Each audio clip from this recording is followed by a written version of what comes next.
Well, she isn't perfect. She's just honest. Yeah, TikToker Libby Ward has gained more than 1 million followers by speaking openly and honestly about the hardship of today's modern mothers and what they face. And she does it with raw humor and a lot of emotion.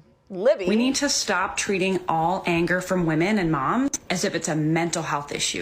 We're allowed to be angry about things that are unfair and unequal. A lot of moms are tired and resentful for good reason, and society has given them an impossible standard to achieve. Work like you have no kid, mother like you don't have a job. Carry the entire mental load, be the default parent, inaccessible childcare option.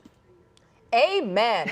Libby just released a new book titled Honest Motherhood on Losing My Mind and Finding Myself. CBS LA's Christine Lazar is here with Libby to talk about it. I'm sure you two have had all kinds of conversations this morning. You knew this would resonate with me. I started following Libby years ago when I was really in the thick of motherhood because I admired that her feed wasn't carefully curated and it didn't make motherhood seem like it was all rainbows and butterflies. Ain't that the truth? Libby joins us now today in studio to talk to us about her life and how she became a creator, and of course also about her book, Honest Motherhood. So first of all, Libby, tell us about yourself and how you became a viral content creator. Yeah, so I am a mom of two. I'm happily married to my husband, who's a police officer, and prior to 2020, I worked part-time in education, and I was the default parent. I was the one who did most things, thought of most things, planned all the things, and I lived with chronic stress. I was depressed, overwhelmed all the time, and I felt like it was a me problem. And so I didn't really talk honestly with the people in my life about what was going on because I thought that I wasn't enough, and that's why it was so hard for me.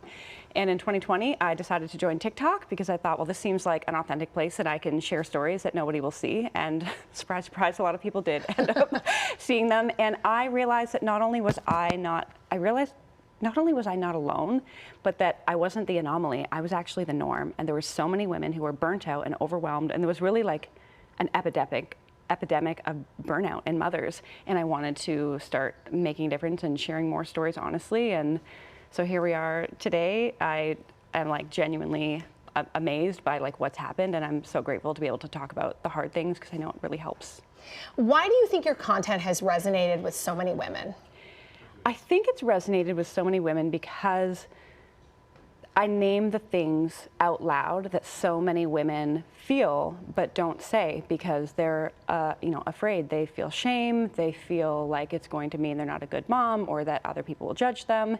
And the truth is that you can love your kids, you can be a great mom, you can love motherhood while not always loving every aspect of motherhood and feel overwhelmed by motherhood. And so I think that I give permission to women and mothers to say, this is actually really hard. And that doesn't mean that you're a bad mom. You can say the hard things. Two things can be true at the same time. And for a long time, I think social media and the world has made us feel as though we need to love every minute. And I sort of provide, the opposite to that, where we can say, no, this is actually really hard. And in your book, you talk a lot about being the default parent, something that women by and large experience that men do not, not just the day-to-day care of our kids, but we're the ones who set the doctor's appointments, we're the ones who get them for the haircut, we're the ones who know what their teachers need and what they need in their backpack, that sort of thing. Talk about why women have that default and what it does to us as parents. Right. So I have always been someone who spun all the plates, and I was good at it and I was efficient at it and I liked doing it. I liked feeling in control. I liked being able to be someone who was reliable and keep things running.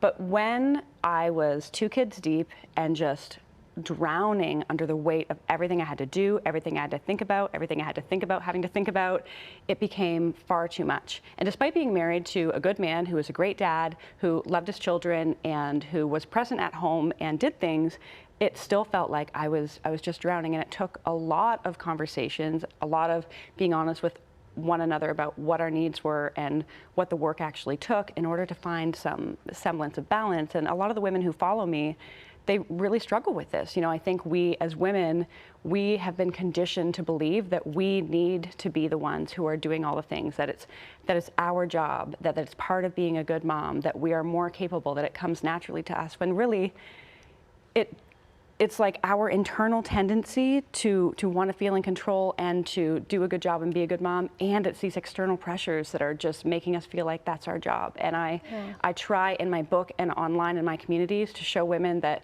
yes, it's hard, but it doesn't have to stay that way, and there are things you can do to rebalance the scale so that you can actually be a whole person and a good mom at the same time. And I learned something from you the other day, so I want to close on this because it was very powerful for me. You talked about how you had to kind of recondition yourself to allow your husband to help more. And I notice I do that a lot. He'll be like, I'll take the kids to the movies so you can rest. And I'm like, well, I don't want to miss the movies. And I feel like I should go because that's what a good mom will do. Or I'm controlling of things and I don't want to relinquish that control. So just really briefly, remind women that we also kind of need to learn to let go.